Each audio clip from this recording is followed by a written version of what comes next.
So previous క్లాస్లో ప్రింటప్ చెప్పుకున్నాం. క్లియరా? ప్రింటప్ సింటాక్స్ చెప్పుకున్నాం. ఇంకేం చెప్పుకున్నాం? ప్రింటప్లో ఎన్ని పార్ట్స్ ఉంటాయి?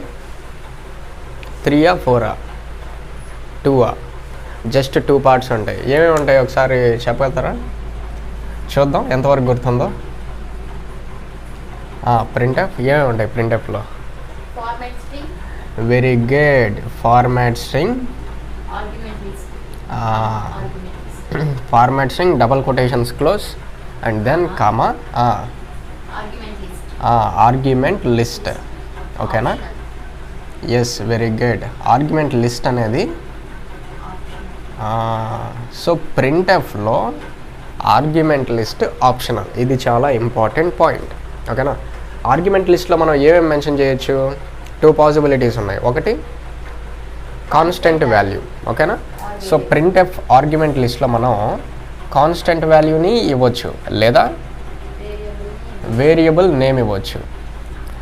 దీనికి తగ్గట్టు ఫార్మాట్ స్ట్రింగ్స్ మనం రాయాలి. ఏదర్ ఇంటీజర్ కాన్స్టెంట్ అయి ఉండొచ్చు, ఇంటీజర్ వేరియబుల్ అయి ఉండొచ్చు. %d. ఓకేనా? So %d for integers. అదే మనం ఫ్లోట్ అనుకో అప్పుడు %f. అదే క్యారెక్టర్ అయితే %c. అదే మనకి స్ట్రింగ్ అయితే ఎస్. క్లియర్ కదా? సో ప్రింటఫ్ గురించి కొద్దిగా గుర్తుంది. ఇప్పుడు మనం స్కాన్ఎఫ్కి వెళ్దాం. సో ప్రింటఫ్ ఎక్కడి వరకు? జస్ట్ స్క్రీన్ మీద డేటాని డిస్ప్లే చేసేంత వరకు. ఇప్పుడు మనం డైనమిక్గా ఇన్పుట్ని ఇవ్వాలన్నమాట. సో యూజర్ నుంచి ఇన్పుట్ని మనం తీసుకోవాలంటే మనం ఏది యూజ్ చేయాలి? స్కాన్ఎఫ్ని యూజ్ చేయాలి. అది కదా మనం ప్రీవియస్ క్లాస్లో డిస్కస్ చేసింది. ఇప్పుడు మనకి స్కాన్ఎఫ్ సింటాక్స్ ఎలా ఉంటుంది? ఓకేనా? నేను ముందే చెప్పాను, ప్రింటఫ్ సింటాక్స్ కానీ గుర్తుంటే స్కాన్ఎఫ్ నేర్చుకోవడం చాలా ఈజీ. ఓకేనా? సో స్కాన్ఎఫ్ రాసిన అబ్జర్వ్ చేయి. స్కాన్ఎఫ్. ఓకేనా? దీంట్లో కూడా 2 పార్ట్స్ ఉంటాయి. ఫస్ట్ వచ్చేసి ఫార్మాట్ స్ట్రింగ్. ఫార్మాట్ స్ట్రింగ్ అంటే ఫార్మాట్ స్ట్రింగ్ అంటే ఏం వచ్చే ఛాన్స్ ఉంది?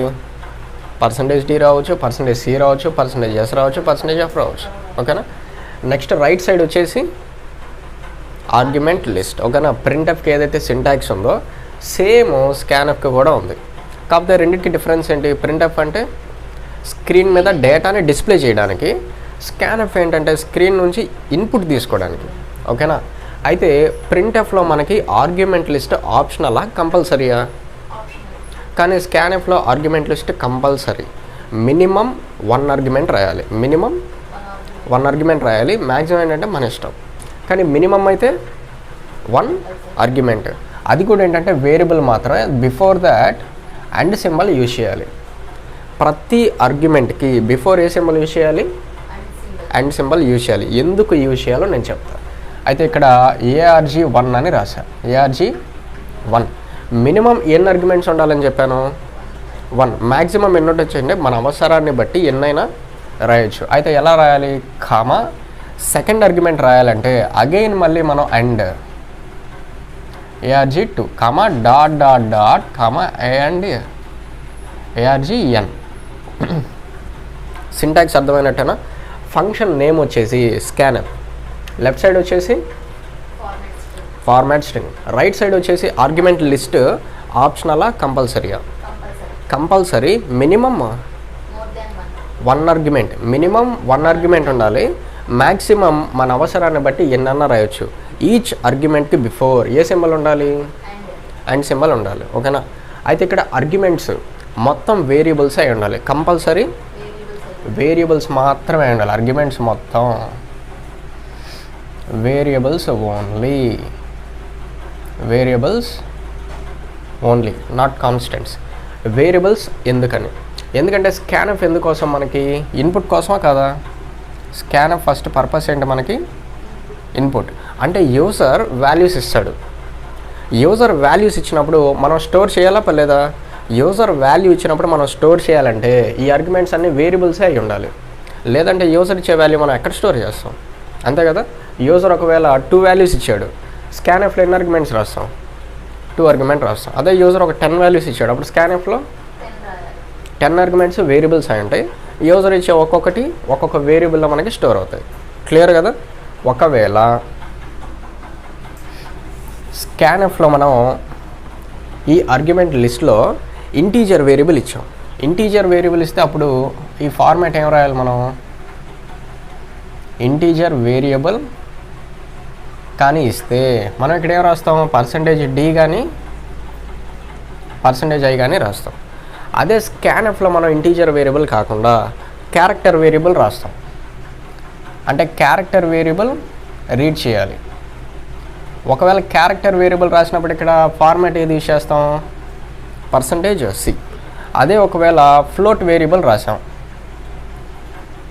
సో స్కాన్ఎఫ్లో మనం ఇచ్చే ఆర్గ్యుమెంట్ కంపల్సరీ ఏమై ఉండాలి, వేరియబుల్ అయి ఉండాలి. అప్పుడు మాత్రమే డేటాని మనం స్టోర్ చేయగలుగుతాం.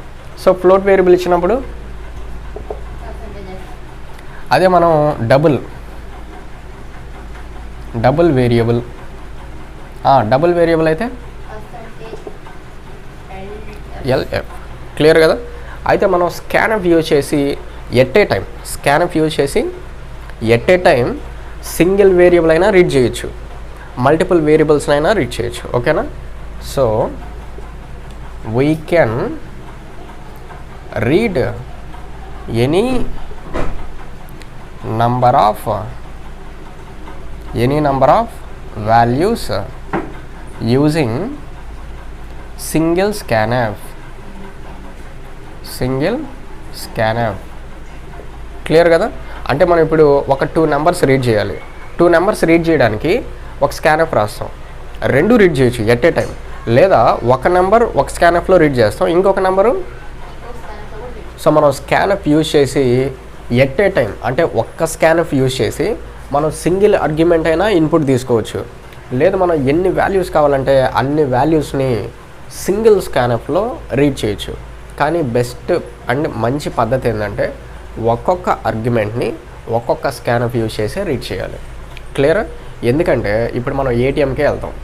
ఏటీఎంకి వెళ్ళినప్పుడు ఒకటేసారి పిన్ నెంబరు బ్యాలెన్స్ ఎప్పుడన్నా ఎంటర్ చేసామా, స్టెప్ బై స్టెప్ ఎంటర్ చేసామా, స్టెప్ బై స్టెప్పే ఎంటర్ చేస్తాం. ఓకేనా. అదేవిధంగా స్కాన్ఎఫ్ కూడా ఒక్కొక్క ఆర్గ్యుమెంట్ ఒక్కొక్కసారి మాత్రమే రీడ్ చేయాలి. క్లియర్ కదా. అదే మనం ఏటీఎంలో పిన్ నెంబరు అమౌంట్ ఒకటేసారి ఎంటర్ చేస్తే ఏది ప్రాసెస్ చేయాలో కన్ఫ్యూజన్. అదేవిధంగా స్కాన్ఎఫ్ని యూజ్ చేసేటప్పుడు కూడా ఒక్కొక్క ఆర్గ్యుమెంట్ రీడ్ చేయడానికి ఒక్కొక్క స్కాన్ఎఫ్నే యూజ్ చేయాలి. మల్టిపుల్ ఆర్గ్యుమెంట్స్ని ఒకటేసారి రీడ్ చేయకూడదు.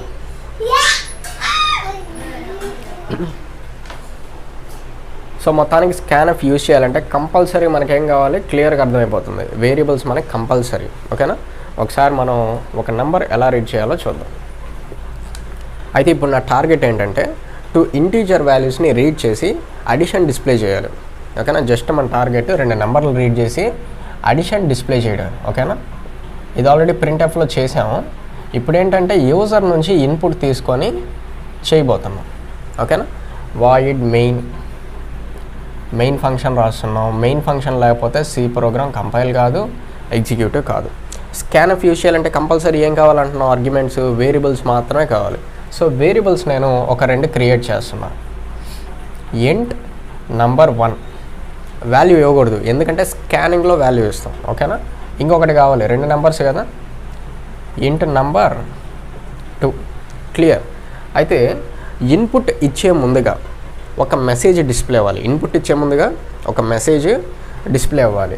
ఎలాగంటే ఎంటర్ నంబర్ 1 అని చెప్పేసి ప్రింట్ఎఫ్ ఎంటర్ నంబర్ 1. ఈ మెసేజ్ డిస్ప్లే అయిన తర్వాత యూజర్ ఇన్పుట్ ఇవ్వడానికి స్కాన్ఎఫ్ మనం ఇక్కడ రాస్తాం. అర్థమవుతుందా. %d comma ampersand number 1. అది ఇక్కడ 2 నెంబర్స్ ఉన్నాయి కాబట్టి వేరియబుల్స్ మనకి మెమరీస్ ఇలా క్రియేట్ అవుతాయి. నంబర్ 1కి ఒక మెమరీ, నంబర్ 2కి ఇంకొక మెమరీ. ఓకేనా.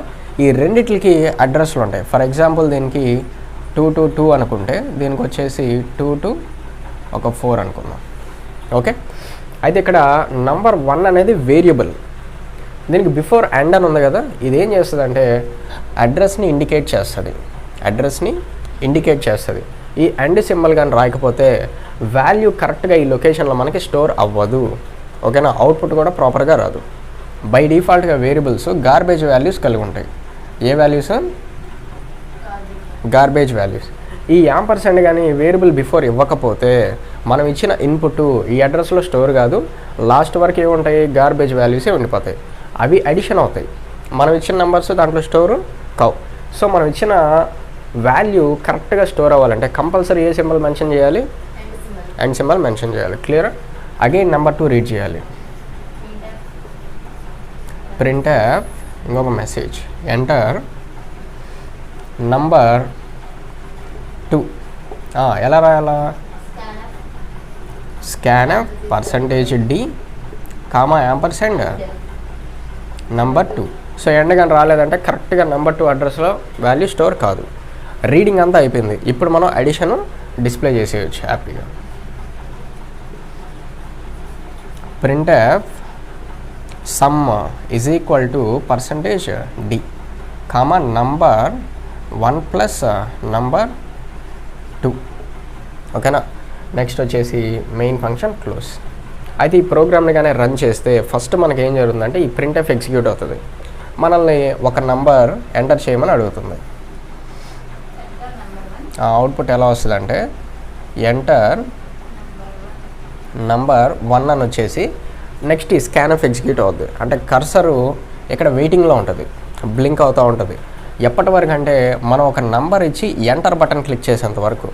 ఎప్పుడైతే నంబర్ ఇన్పుట్ ఇచ్చి ఎంటర్ కొడతాం నెక్స్ట్ ఈ ప్రింట్ఎఫ్ ఎగ్జిక్యూట్ అవుద్ది. అగైన్ మనకి ఏ మెసేజ్ డిస్ప్లే అవుద్ది? Enter number 2. అయితే నెక్స్ట్ స్కాన్ఎఫ్ ఎగ్జిక్యూట్ అవుద్ది. వెయిటింగ్లో ఉంటుంది, కర్సరు బ్లింక్ అవుతూ ఉంటుంది. నెక్స్ట్ ఏం చేయాలి? మనం ఒక నంబర్ ఎంటర్ చేసి ఎంటర్ బటన్ క్లిక్ చేయాలి. అప్పుడు మనకి ఇక్కడ నుంచి నెక్స్ట్ ప్రింట్ఎఫ్కి వెళ్తాం. సో ఫైనల్గా మనకు output sum assigns to number 1 plus number 2. Number 1లో 10 ఉంది, నంబర్ 2లో 90 ఉంది. రెండు క్యాలిక్యులేట్ అయితే 100. అర్థమైందా? సో స్కాన్ఎఫ్ ఒక్క నెంబర్ని రీడ్ చేయడానికి ఎలా కోడ్ రాస్తాం ఇది. నెక్స్ట్ ఇంకొక ఎగ్జాంపుల్ ఏంటంటే ఒకటే స్కాన్ఎఫ్లో 2 నెంబర్లు ఎలా ఇవ్వచ్చు. ఇప్పుడు ఏం చూసాం మనం? జస్ట్ దీంట్లో ఒక్క స్కాన్ఎఫ్లో ఒక్క వాల్యూ ఎలా రీడ్ చేయాలి. నెక్స్ట్ ఎగ్జాంపుల్ ఏంటి? ఒకటే స్కాన్ఎఫ్లో 2 నెంబర్లు ఎలా రీడ్ చేయాలో చూస్తాం. క్లియర్ కదా? ఎగ్జాంపుల్ నోట్ చేసుకో, చూడు. సో ఇక్కడ ఏంటంటే యాంపర్సెండ్ సింబల్ చాలా ఇంపార్టెంట్. దీన్ని ఏమంటాం అంటే యాంపర్సెండ్. ఈ సింబల్ కానీ రాయకపోతే ఏంటంటే ఈ నంబర్కి సంబంధించిన అడ్రస్లో వాల్యూ స్టోర్ కాదు, గార్బేజ్ వాల్యూస్ అలాగే ఉండిపోతాయి. కానీ నేను దాన్ని మిస్ చేయలే, యాంపర్సెండ్ రాశాను కాబట్టి ఈ వాల్యూస్ కరెక్ట్గా గార్బేజ్ వాల్యూస్ రీఅసైన్ అయ్యి ఇవి అక్కడ స్టోర్ అవుతాయి. క్లియర్ కదా?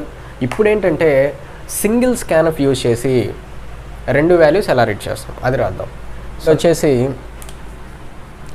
ప్రింట్ఎఫ్. సో మనం ఒకేసారి ఎన్ని నెంబర్స్ రీడ్ చేయబోతున్నాం? సో మెసేజ్ కూడా దానికి తగ్గట్టే మనం రాసుకోవాలి. Enter 2 numbers. Enter 2 numbers. ఇప్పుడు మనం ఇన్పుట్ ఇవ్వాలి కాబట్టి నెక్స్ట్ లైన్లో ఏం రాయాలి? స్కాన్ఎఫ్ ఫంక్షన్ రాయాలి. ఓకేనా? స్కాన్ఎఫ్ ఎన్ని ఆర్గ్యుమెంట్స్ రీడ్ చేద్దాం అనుకుంటున్నాం? 2 ఆర్గ్యుమెంట్స్. 2 ఏ టైపు? సో మనకి ఒక ఆర్గ్యుమెంట్ కోసం ఒక %d, ఇంకొక ఆర్గ్యుమెంట్ కోసం ఓకేనా? ఈ స్టార్టింగ్ ఎండింగ్ స్పేసెస్ ఇవ్వకూడదు. ఓకేనా? ఇక్కడ స్పేస్ ఉండకూడదు, ఈ లాస్ట్లో కూడా స్పేస్ ఉండకూడదు. మిడిల్లో కావాలంటే స్పేస్ ఉండొచ్చు. క్లియర్? అదొక్కటి గుర్తుపెట్టుకోవాలి. నెక్స్ట్ కామా ఈ %dకి అండ్ నంబర్ 1 దీనికి అయిపోయింది. నెక్స్ట్ కామా ఇచ్చేసి సెకండ్ %dకి సెకండ్ ఆర్గ్యుమెంట్. ఓకేనా? నంబర్ 2. క్లియర్? నంబర్స్ రెడీగా ఉంటాయి కాబట్టి మనం ఇప్పుడు అడిషన్ని డిస్ప్లే చేయొచ్చు. Some assigns to %d comma plus. కానీ నేను బెస్ట్ వే ఏంటని చెప్పాను? ఒక్కొక్క ఆర్గ్యుమెంట్ ఒక్కొక్క స్కాన్ఎఫ్లో రీడ్ చేయడమే బెస్ట్ చాయిస్. క్లియరా? అయితే ఇప్పుడు దీనికి ఎలా మనం ప్రాసెస్ చేస్తాం? ఫర్ ఎగ్జాంపుల్ ఇప్పుడు ఏంటంటే ఫస్ట్ మనకి మెసేజ్ డిస్ప్లే అవుతుంది. Enter 2 numbers. Enter 2 numbers. Next scanf execute అవుతుంది. ఈ స్కాన్ఎఫ్లో మనం ఎన్ని నెంబర్స్ రీడ్ చేయబోతున్నాం? 2 నెంబర్స్. జాగ్రత్తగా రీడ్ చేయాలి. ఎలాగంటే ఒక నంబరు ఇస్తాం, సెకండ్ నెంబర్ ఇచ్చేటప్పుడు సింగిల్ స్పేస్ ఇవ్వాలి. సెకండ్ నెంబర్ ఇచ్చేటప్పుడు సింగిల్ స్పేస్, మినిమం, మ్యాక్సిమం మన చాయిస్, ఎన్ని స్పేసెస్ అయినా ఇవ్వచ్చు, లేదా న్యూ లైన్కైనా రావాలి. ఒక నెంబర్ ఇచ్చిన తర్వాత సింగిల్ స్పేస్ అయినా ఉండాలి, లేదా న్యూ లైన్. సో ఎలా వస్తుంది న్యూ లైన్ అంటే ఎంటర్ బటన్ క్లిక్ చేస్తే చాలు. సో మనం మల్టిపుల్ వాల్యూస్ ఇన్పుట్ ఇచ్చేటప్పుడు, మల్టీ వాల్యూస్ ఇన్పుట్ ఇచ్చేటప్పుడు వాల్యూకి ఎన్ని స్పేసెస్ ఉండాలి? సింగిల్ స్పేస్ అయినా ఉండాలి, లేదా న్యూ లైన్ క్యారెక్టర్. అర్థమవుతుందా? ఇక్కడ మనం సింగిల్ స్కాన్ఎఫ్లో 2 నెంబర్స్ రీడ్ చేయబోతున్నాం కాబట్టి వాల్యూకి స్పేస్ అయినా ఇవ్వాలి, లేదా న్యూ లైన్ క్యారెక్టర్ అయినా ఇవ్వాలి. సో నేను సింగిల్ స్పేస్ ఇచ్చేసి ఇక్కడ 90 అని ఇవ్వచ్చు. ఇక్కడ సింగిల్ స్పేస్, మినిమం, మ్యాక్సిమం మన ఇష్టం. ఒకవేళ స్పేస్ ఇవ్వకపోతే ఏం జరగద్దంటే నంబర్ 1లోనే 1090 స్టోర్ అవుతాయి. స్పేస్ ఇవ్వకపోతే టోటల్ నెంబరు ఒక ఆర్గ్యుమెంట్లోనే స్టోర్ అవుతాయి. సెకండ్ ఆర్గ్యుమెంట్కి మళ్ళీ వాల్యూ ఇవ్వాలి. క్లియరా? ఇప్పుడు ఎంటర్ కానీ ఇచ్చేసామంటే సమ్ అసైన్స్ టు 100. అర్థమైందా? ఇందాక రాసిన లాజిక్కే, కాకపోతే డిఫరెన్స్ ఏంటి దానికి దీనికి? ఇందాక వచ్చేసి ఒక్కొక్క ఆర్గ్యుమెంటు ఒక్కొక్క స్కాన్ఎఫ్ యూజ్ చేసి రీడ్ చేసాం. ఇక్కడేంటి 2 ఆర్గ్యుమెంట్స్ని రీడ్ చేస్తున్నాం. క్లియరా? ఇక్కడ రీడ్ చేసేటప్పుడు గుర్తుపెట్టుకోవాల్సింది ఏంటంటే వాల్యూకి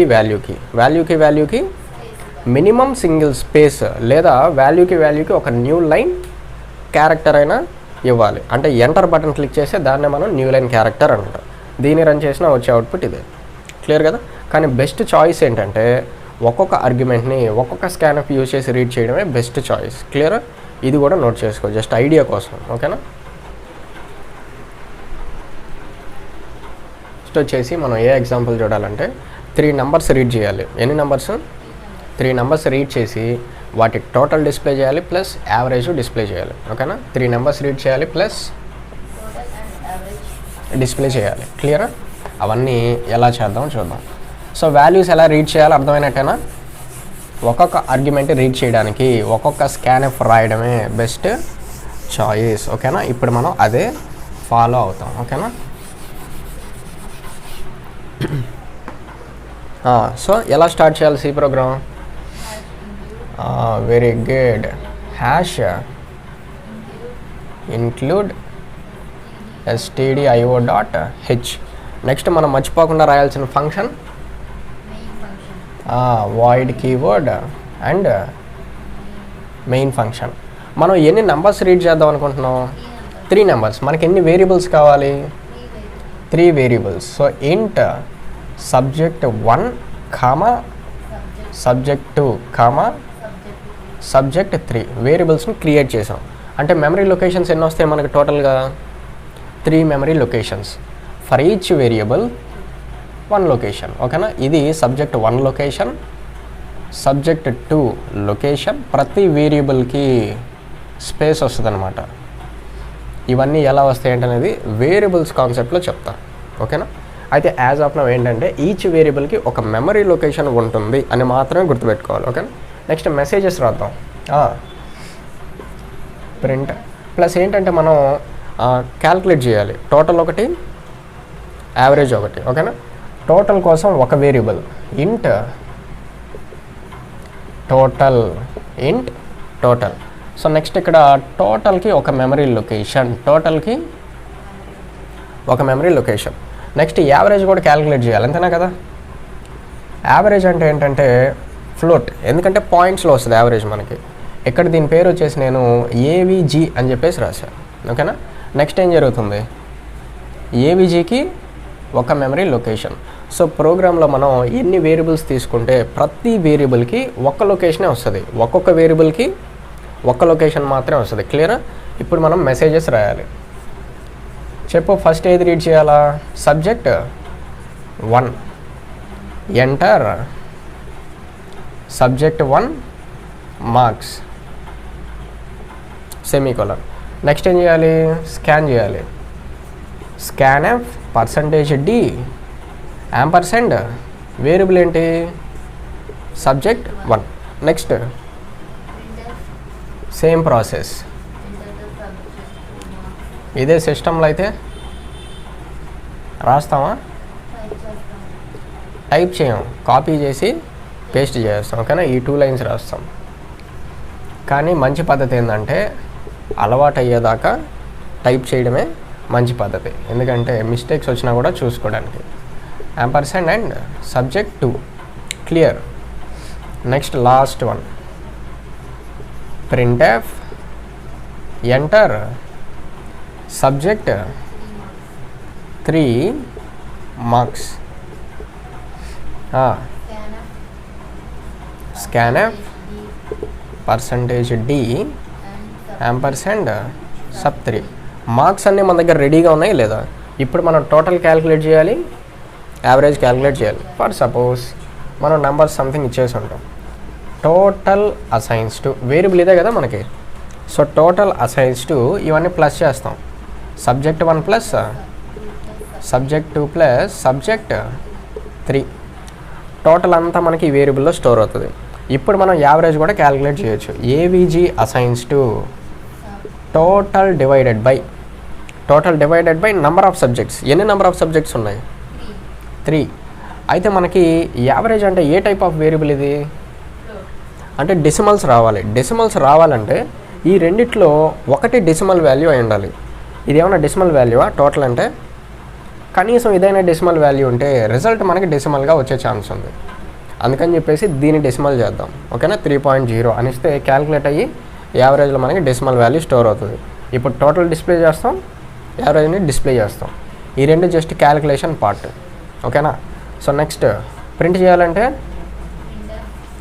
printf total assigns to %d /n. ఇక్కడే యావరేజ్ కూడా AVRAGE assigns to average display చేయాలంటే %f. మనకి పాయింట్ తర్వాత ఎన్ని డిజిట్స్ వస్తాయని చెప్పాం ప్రీవియస్ క్లాస్లో? కరెక్ట్గా 6 డిజిట్స్ వస్తాయి. నాకు అన్న అక్కర్లేదు, జస్ట్ ఒక 2 చాలు.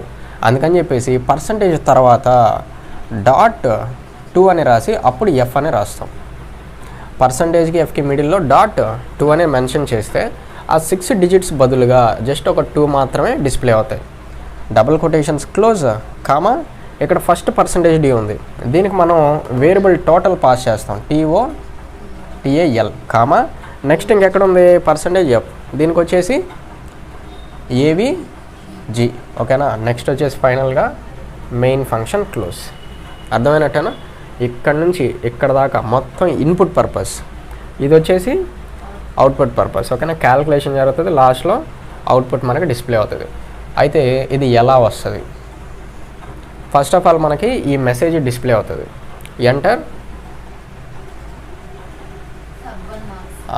ఎంటర్ sub1 మార్క్స్ అని మెసేజ్ డిస్ప్లే అయ్యి ఈ స్కాన్ఎఫ్ ఎగ్జిక్యూట్ అవుతుంది. స్కాన్ఎఫ్ ఎగ్జిక్యూట్ అయితే ఏం జరుగుతుంది? ఇక్కడ కర్సర్ వెయిటింగ్లో ఉంటుంది. అప్పుడు ఏం చేయాలి? మనం sub1లోకి మార్క్స్ని ఎంటర్ చేయాలి. సో 100 ఇది దేంట్లో స్టోర్ అవుతుంది అంటే sub1లో స్టోర్ అవుతుంది. క్లియరా? అప్పుడు మనం ఎంటర్ కొడితే నెక్స్ట్ ఈ printf ఇది కానీ ఎగ్జిక్యూట్ అయిందంటే ఎంటర్ sub2 మార్క్స్, దీనికి కూడా 100 ఇద్దాం. సో నెక్స్ట్ ఇది sub2 కాబట్టి దీంట్లో స్టోర్ అవుతుంది. ఓకేనా. నెక్స్ట్ ఈ printf ఎగ్జిక్యూట్ అయితే సబ్జెక్ట్ 3 మార్క్స్ అగైన్ 100 ఇచ్చాం స్కాన్ఎఫ్లో. ఓకేనా. ఇది ఎక్కడ స్టోర్ అవుతుంది? ఇక్కడ. ఇప్పుడు ఎంటర్ క్లిక్ చేస్తే నెక్స్ట్ ఏమైనా ప్రింట్ ఉందా? Calculation part. ఇక్కడ ఇదంతా క్యాల్కులేట్ అయ్యి ఆ 300 దేంట్లో స్టోర్ అవుతుంది? టోటల్లో. సో దీంట్లో మనకి 300 వస్తుంది. 300 divided by 3.0. 300 divided by 300s 300 అనా? అంతే కదా. సో మనకి ఇక్కడ యూజ్ చేసిన పర్సంటేజా డివిజన్, అందువల్ల మనకి కోఎఫిషియంట్ వస్తుంది. ఓకేనా. అదే మనం పర్సంటేజ్ యూజ్ చేసి ఉంటే 0 వస్తుంది. ఓకేనా. సో దీంట్లో ఏం స్టోర్ అయి ఉంటుందంటే 100.00. యాక్చువల్గా 6 zeros వచ్చేది డిస్ప్లే అయ్యేటప్పుడు. అక్కడ అన్నీ ఉంటాయి, 6 ఉంటాయి. అక్కడ 6 ఉంటాయి. ఇక్కడ డిస్ప్లే చేసేటప్పుడు మాత్రం మనకి ఎన్ని డిస్ప్లే అవుతాయి? 2 డిస్ప్లే అవుతాయి. ఇక్కడ వచ్చేసి మొత్తం 6 ఉంటాయి. 100.12345 స్టోర్ అయ్యేదేమో 6 డిస్ప్లే చేసేటప్పుడు డిస్ప్లే అయ్యేది 2 ఎందుకంటే ఇక్కడ మనం రిప్రజెంట్ చేస్తున్నాం ఓకేనా. నెక్స్ట్ ఇక్కడ వచ్చేసి టోటల్ అసైన్స్ టు ఎంత ఉంది టోటల్ అనే వేరియబుల్లో 300. నెక్స్ట్ స్లాష్ అని ఇచ్చాం అంటే న్యూ లైన్లో యావరేజ్ అని డిస్ప్లే అవుతుంది మనకి AVERA ఈ యావరేజ్ అసైన్స్ టు. సో ఇక్కడ మనం యావరేజ్ ఇచ్చున్నాం 100.00 అర్థమైందా. సో మనం ఈ విధంగా మనం 3 నెంబర్స్ని రీడ్ చేసి టోటల్ క్యాలిక్యులేట్ చేయొచ్చు, యావరేజ్ని డిస్ప్లే చేయొచ్చు. అర్థమైందా. ఎగ్జాంపుల్ నోట్ చేసుకో. ఇంకొక ఎగ్జాంపుల్ చూద్దాం. నెక్స్ట్ వచ్చేసి నెక్స్ట్ ఎగ్జాంపుల్ ఏంటంటే 2 నెంబర్స్ రీడ్ చేస్తాం ఓకేనా. వాటిని స్వాప్ చేయాలి ఇంటర్చేంజ్ ఓకేనా. ఎలా చేస్తామో చూద్దాం. ఓకే ఎన్ని నెంబర్స్ రీడ్ చేయాలి 2 నెంబర్స్ ఓకేనా. ఎన్ని వేరియబుల్స్ అవసరం 2 variables n1 and n2. Each వేరియబుల్కి ఒక మెమరీ లొకేషన్, n1కి ఒక మెమరీ లొకేషన్, n2కి ఇంకొక మెమరీ లొకేషన్ ఓకేనా. ఈ రెండింటిని ఏం చేయాలంటే దీంట్లో ఉన్న వాల్యూ దీంట్లో పంపించాలి, దీంట్లో ఉన్న వాల్యూ దీంట్లో పంపించాలి. దాన్నే మనం ఏమంటాం అంటే స్వాపింగ్ అని అంటాం. ఏమంటాం స్వాపింగ్ ఆర్ ఇంకొక మీనింగ్ ఉంది ఇంటర్చేంజ్. ఇంటర్చేంజ్ అన్నా ఒకటే లేదా స్వాపింగ్ అన్నా ఒకటే ఓకేనా. ఫస్ట్ ఆఫ్ ఆల్ రెండింటిని రీడ్ చేద్దాం. printf enter number 1 late 2 numbers అన్నా రీడ్ చేసేయచ్చు నో ప్రాబ్లం.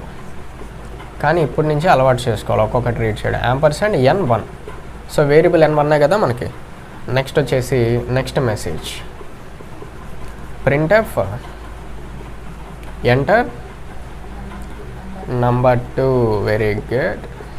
నెక్స్ట్ వచ్చేసి scanf %d యాంపర్సెంట్ n2 ఓకేనా. ఇక్కడ వరకు అబ్జర్వ్ చేద్దాం ఒకసారి. మనం దీన్ని కానీ ఎగ్జిక్యూట్ చేస్తే మనకి ఫస్ట్ మెసేజ్ ఏం డిస్ప్లే అవుతుంది ఎంటర్ నంబర్ 1. ఫర్ సపోజ్ ఇప్పుడు స్కాన్ఎఫ్ ఎగ్జిక్యూట్ అవుతుంది, మనం 100 ఇద్దాం. ఇది దేంట్లో స్టోర్ అవుతుంది n1 సో దీంట్లో మనకి ఎంత ఉంది 100 ఉంది. నెక్స్ట్ ఈ ప్రింట్ఎఫ్ ఎగ్జిక్యూట్ అవుతుంది, మెసేజ్ వచ్చేసి మనకి ఎంటర్ నంబర్ 2 అని డిస్ప్లే అవుతుంది. ఈ స్కాన్ఎఫ్ ఎగ్జిక్యూట్ అవుతుంది, నంబర్ 2లో 200 ఇస్తున్నాం. ఇది దేంట్లో స్టోర్ అవుతుంది ఇప్పుడు 200. ఇప్పుడు మన టార్గెట్ ఏంటి స్వాపింగ్. ఈ 100 n2లోకి వెళ్ళాలి, n2లో ఉన్న 200 n1లోకి రావాలి. అలా చేయాలంటే ఇంకొక వేరియబుల్ అడిషనల్గా మనకు కావాలి. దీన్ని నేను టెంపరరీ వేరియబుల్ అని అంటున్నా. టెంపరరీ వేరియబుల్ ఏం చేయాలంటే దీంట్లో ఉన్న వాల్యూని మనం టెంపరరీలోకి పంపించగలగాలి. ఏదన్నా ఒకటి ఏదర్ n1లో ఉన్న వాల్యూ అన్నా దీంట్లో పంపించాలి, లేదా n2లో ఉన్న వాల్యూ అన్నా దీంట్లోకి పంపించవచ్చు, మన ఇష్టం. నేను n1లో ఉన్నది తీసుకుంటున్నా. ఎలా చేయాలంటే temp assigns to n1 temp assigns to n1 అంటే ఇప్పుడు n1లో ఉన్నది దేంట్లో స్టోర్ అవుతుంది టెంపుల్. అంటే దీంట్లో కూడా ఇప్పుడు ఎంత ఉంది 100. అంటే n1 వాల్యూ దీంట్లో సేవ్ చేసాం మనం. ఇప్పుడు దీంట్లోకి 200 పంపించవచ్చా? అప్పుడు ఎలా పంపించాలి n1 assigns to n2 n1 assigns to n2 అంటే n2లో ఉన్న వాల్యూ n1కి అసైన్ చేసాం అంతే కదా. n2లో ఉన్నది n1కి అంటే ఈ వాల్యూ దీంట్లోకి వస్తుంది. దీంట్లో ఆల్రెడీ 100 ఉంది కదా, ఇది ఎరేజ్ అయ్యేసి ఆ n2లో ఉన్న 200 మనకు వస్తుంది. ఇప్పుడు n2లోకి ఏం ఇన్సర్ట్ చేయాలి మనం 100. ఆ 100 దేంట్లో ఉంది టెంపరరీలో ఉంది. అప్పుడు నెక్స్ట్ లైన్ ఏం రాయొచ్చు n2 అసైన్స్ టు 100 రావాలంటే టెంప్. ఇప్పుడు మనకి టెంపరరీలో ఉన్న వాల్యూ దీంట్లోకి ఇన్సర్ట్ అవుతుంది. ఈ 200 ఎరేజ్ అయిపోతుంది, 100 వస్తుంది. అర్థమైందా? ఇలాగనమాట ఇంటర్చేంజింగ్ అంతే. ఇప్పుడు మనకి ఈ ప్రాసెస్ కానీ జరిగితే అదంతా జరుగుతుంది. ఇప్పుడు డిస్ప్లే చేయొచ్చు printf %d and percentage D comma n1 comma n2. ఓకేనా? ఈ ప్రాసెస్ చేయకముందు ఒకసారి డిస్ప్లే చేస్తే బెస్ట్. ఈ ప్రాసెస్ చేయకముందు ఒకసారి డిస్ప్లే చేస్తే మనకు అవుట్పుట్ 100 200 వచ్చి ఉంటాయి. ప్రాసెస్ అయిన తర్వాత డిస్ప్లే చేస్తే ఎంత వస్తాయి? 200 100, అంతే కదా, నో కన్ఫ్యూజన్. ఓకే, ఇదన్నమాట స్వాపింగ్ చేసే విధానం. సో 2 వేరియబుల్స్ రీడ్ చేస్తాం, వాటిని స్వాపింగ్ చేయాలంటే ఇంకొక అడిషనల్ వేరియబుల్ తీసుకొని మనం చేస్తాం. లేదు మనం అడిషనల్ వేరియబుల్ తీసుకోకుండా చేయలేమంటే అఫ్కోర్స్ అలా కూడా చేయొచ్చు. ఓకేనా? సో ప్రస్తుతానికైతే ఇది బేసిక్ థింగ్. దీనికి అవుట్పుట్ ఏమొస్తుంది? n1లో ఏముంది? లాస్ట్కి 200 ఉంది. తర్వాత n2లో ఏముంది? 100. ఇవి మనకి అవుట్పుట్స్ డిస్ప్లే అవుతాయి. క్లియరా? ఇలాగనమాట స్వాపింగ్ అంటే.